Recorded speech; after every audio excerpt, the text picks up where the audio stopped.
بسم اللہ الرحمن الرحیم، بسم اللہ وحدہ والصلاۃ والسلام علی رسول اللہ، اما بعد۔ مرد اور عورت کی نماز میں فرق ہے یا پھر نہیں ہے؟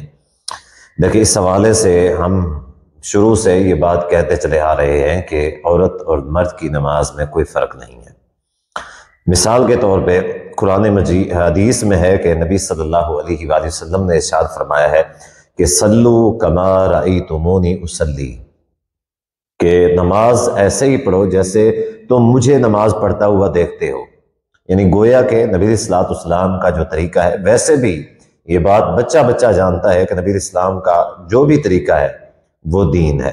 ہم نے ہر معاملے میں نبی علیہ الصلوۃ والسلام کی ذات کو فالو کرنا ہے۔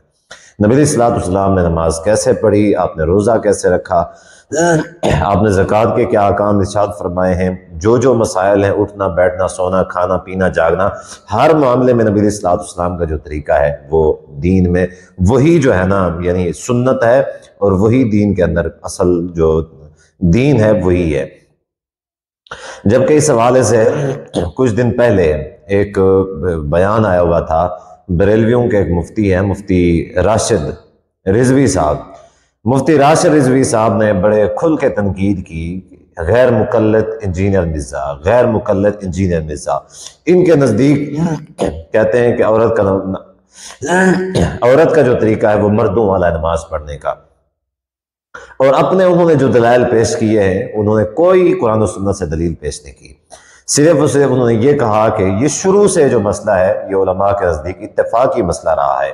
اور علماء کیا کہتے ہیں؟ وہ کہتے ہیں کہ علماء یہ کہتے ہیں، سارے علماء کے جو ہے نا، عورت جو ہے نا جو نماز پڑھے گی اس کا طریقہ مختلف ہے مرد کی نماز سے۔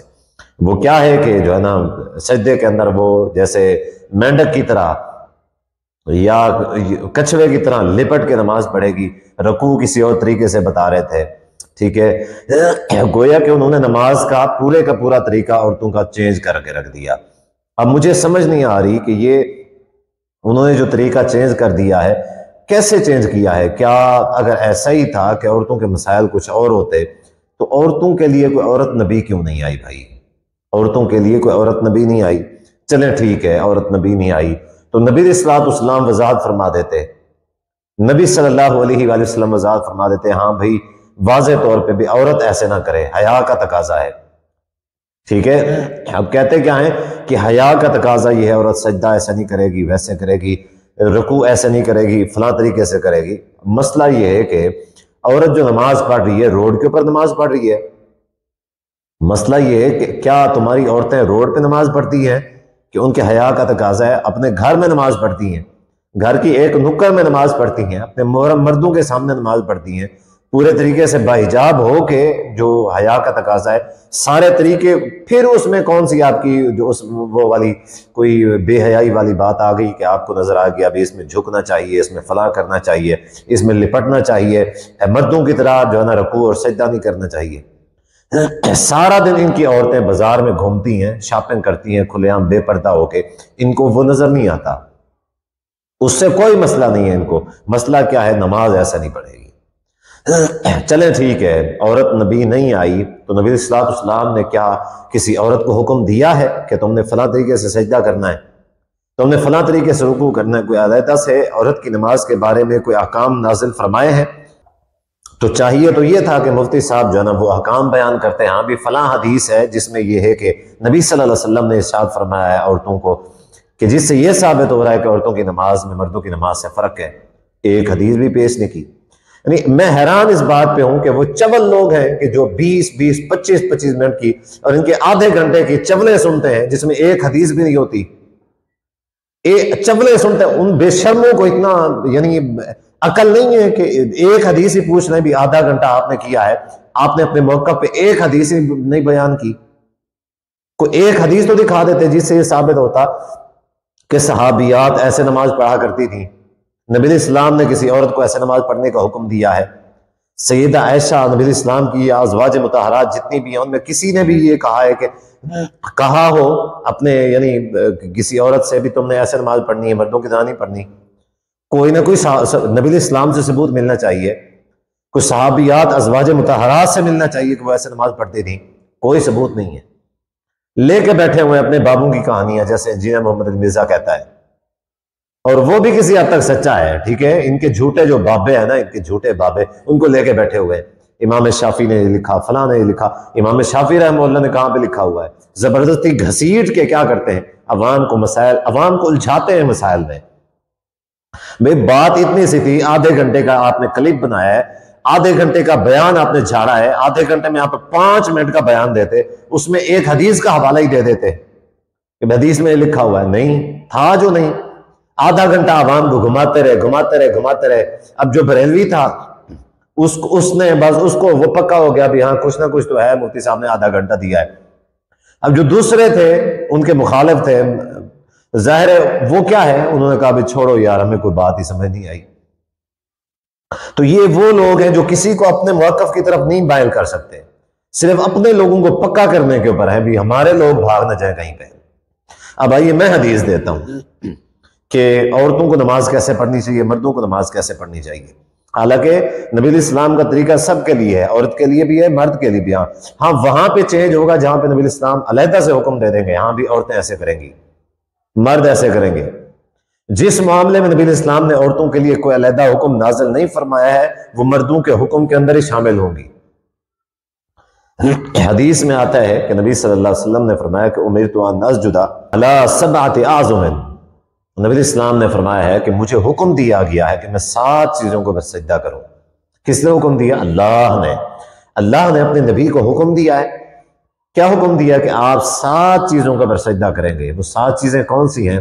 2 پاؤں ہیں، 2 گھٹنے ہیں۔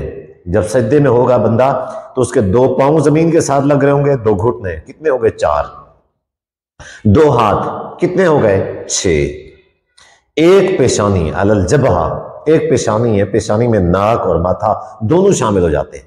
یا تو حدیث میں انف کے الفاظ آتے، ٹھیک ہے، یا حدیث میں جو نا ماتھے کے الفاظ آتے، لیکن حدیث میں جبہہ کے الفاظ آئے جس میں یہ پیشانی ہوتی ہے، یعنی منہ کا اوپری حصہ، منہ کا اوپری حصہ، اس میں ناک بھی اور اس میں ماتھا، یہ دونوں شامل ہوتے ہیں۔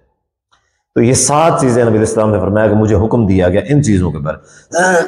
یہ جو بازو نیچے رکھ کے زمین کے ساتھ لپٹ کے پیٹ لگا کے عورتیں نماز پڑھتی ہیں، کہاں پہ لکھا ہوا ہے بھائی؟ یہ 7 چیزیں ہیں، ان 7 چیزوں کے علاوہ جب 8ویں چیز لگتی ہے، نبی علیہ السلام کے حکم کی نافرمانی ہو جاتی ہے۔ کیوں؟ کیونکہ صحیح البخاری کے اندر حدیث موجود ہے کہ نبی علیہ السلام نے فرمایا کہ سجدہ جو ہے نا اعتدال کے ساتھ کیا کرو، اعتدال کے ساتھ سجدہ کیا کرو۔ وَلَا يَبْسُطْ أَحَدُكُمْ ذِرَاعَيْهِ انبساط الکلب، نبی اسلام نے منع فرمایا ہے کہ کتے کی طرح، جیسے کتا اپنے بازو بچھا کے بیٹھتا ہے، ویسے نبی اسلام نے فرمایا کہ سجدہ نہیں کرنا، سجدے کے اندر بازو کو جو ہے نا بچھانا نہیں ہے۔ نبی اسلام نے اس کو کتے کے ساتھ تشبیہ دی ہے۔ اور یہ کیا کہتے ہیں؟ کہتے ہیں جی حیا کا تقاضا ہے، حیا کا تقاضا کتے کی جو ہے نا تشبیہ کرنا ہے، جس کو نبی اسلام نے کتے کے ساتھ تشبیہ دی ہے، کتے کا طریقہ بتایا ہے۔ کیا یہ حیا کا تقاضا ہے تمہارے نزدیک؟ انسانوں والا طریقہ حیا والا نہیں ہے۔ افسوس اس بات کا ہے، اپنے آپ کو اہل سنت کہتے ہیں، سنت والا ان کا کوئی بھی طریقہ نہیں ہے۔ جب بھی پیش کریں گے بہشتی زیور پیش کریں گے، جب بھی پیش کریں گے ہدایت اور قدوری پیش کریں گے، جب بھی پیش کریں گے کوئی نہ کوئی اپنی فتاوی عالمگیری یا کوئی نہ کوئی پیش کریں گے۔ یہ کبھی بھی قرآن و سنت کی بات نہیں کرتے اور کہتے کہ ہم اہل سنت ہیں۔ نبی علیہ السلام نے کیا فرمایا کہ تم میں کوئی بھی جو ہے نا اپنے بازو کو زمین کے اوپر اس طرح نہ بچھائے جس طرح کتا اپنے بازو بچھا کے بیٹھتا ہے۔ کتا کیسے کرتا ہے؟ ایسے اپنے بازو زمین کے اوپر بچھا کے بیٹھتا ہے۔ دیکھیں کبھی کتے کو، نبی علیہ السلام نے اس چیز سے منع کیا ہے۔ گویا کہ نبی علیہ السلام کے نزدیک جو بازو بچھاتا ہے سجدے کے اندر، وہ کیا ہے؟ اس کی مثال کتے کی ہے۔ اب یہ کس کو حکم دیا ہے کہ کون بازو نہ بچھائے؟ عورتوں کو یا مردوں کو؟ سب کو حکم ہے، سب کو حکم ہے۔ اگر عورتوں کے لیے ایسا کرنا جائز ہوتا، نبی علیہ السلام کبھی بھی اس کو کتے کے ساتھ تشبیہ نہ دیتے۔ اب آئیے صحابی رسول ابو حمید الساعدی، اسی حدیث سے بخاری کی 822 حدیث ہے، اسی حدیث میں ہے کہ صحابی رسول ابو حمید الساعدی رضی اللہ عنہ فرماتے ہیں میں نے نبی علیہ السلام کو یہ فرمان سنا تو میں نے دیکھا کہ نبی علیہ السلام کیسے سجدہ کرتے ہیں، تاکہ میں صحیح طریقے سے نبی علیہ السلام کے جو ہے نا طریقے کو سمجھ سکوں۔ فرماتے میں نے نبی علیہ السلام کے سجدے کو دیکھا تو میں نے کیا دیکھا کہ نبی علیہ السلام اپنی کونیوں کو کبھی بھی زمین کے ساتھ نہیں لگاتے تھے، غیر متفرش، نبی اسلام فرش کے ساتھ نہیں لگاتے تھے، اور نہ ہی نبی اسلام اپنی کوہنیوں کو اپنے جسم کے ساتھ لپٹا لیتے تھے، جسم سے کھلا رکھتے اور زمین سے بھی کھلا رکھتے۔ یہ کیا کہتے ہیں؟ یہ کہتے ہیں چپک جاؤ زمین کے ساتھ۔ یہ کیا ہے؟ علماء کا اس بات کے اوپر اتفاق ہے، کہتے ہیں اتفاقی مسئلہ رہا ہے۔ میں حیران ہوں تمہارے اتفاقی مسئلے کے اوپر۔ صحیح بخاری کی حدیث اس طرح کہہ رہی ہے، واضح حدیث کے اندر الفاظ ہیں کہ کتے کی طرح زمین کے اوپر جو ہے اپنے کونیوں کو نہ بچھاؤ، اور تم کیا کہتے ہو؟ علماء کا اتفاقی مسئلہ رہا ہے، اور لوگوں کو کیا کرتے ہو؟ مسائل کے اندر الجھاتے ہو، حدیث نہیں بتاتے، مسائل کے اندر الجھاتے ہیں۔ علماء کا اتفاقی مسئلہ رہا ہے۔ اب کسی کو کیا پتا کہ اتفاقی رہا ہے یا نہیں رہا؟ یاد رکھیں کوئی بھی صریح حدیث کے خلاف علماء کا کبھی اتفاق نہیں ہوا ہے۔ یعنی ایسا کیسے ہو سکتا ہے کہ نبی اسلام کا واضح فرمان آ جائے، اس کے باوجود علماء اتفاق کر لیں نہیں بھی ایسا نہیں، ایسے کرنا ہے؟ ایسا کبھی بھی نہیں ہوتا۔ مطلب علماء کا کچھ اور ہوتا ہے، اس کو کیا کیا جاتا ہے؟ اس کو توڑ کے مروڑ کے کسی اور طریقے سے اپنے مقصد کے لیے نکال دیا جاتا ہے۔ اسی وجہ سے حدیث ہی پیش نہیں کرتے۔ تو اس مفتی کو میرا چیلنج ہے، اس مفتی کو بھی ایک حدیث پیش کر دو اپنے موقع پہ، صرف ایک حدیث۔ تم نے آدھا گھنٹہ بیان کیا ہے، اور پہلے بھی اس مسئلے کو پر یہ کئی دفعہ جو ہے نا یہ جسارت کر چکا ہے۔ میں کہتا ہوں یہ اس کی بہت بڑی جسارت ہے کہ حدیث کے خلاف اپنے اتفاق لے کے بیٹھا ہوا ہے، اپنے اجماع لے کے بیٹھا ہوا ہے، اور آدھے گھنٹے میں یہ ایک حدیث بیان کرنے کی جرت نہیں کر سکتا۔ اور باتیں کرتے ہیں ہم اہل سنت والجماعہ، اہل سنت والجماعہ۔ کہاں کے اہل سنت ہو؟ حدیث اور سنت تو آپ چھوڑے ہوئے ہو، حدیث اور سنت کی تو بات ہی نہیں کرتے، ہمیشہ بات ادھر ادھر کی کرتے ہو، اور کہتے اہل سنت ہو۔ لوگوں کو گمراہ مت کرو۔ کیا رٹ لگائی ہوئی ہے غیر مقلد کی؟ غیر مقلد تو تم ہو، حدیث کو نہیں مانتے، جو حدیث کو نہیں مانتے۔ تمہاری تقلید کس خاطر کی ہے؟ اپنی تقلید کی آڑ میں آ کے حدیث کو چھوڑے ہوئے ہو۔ تمہارا یہ ایمان، تمہارا یہ مسلک، یہ عمل کہاں جائے گا؟ مجھے یہ بتاؤ۔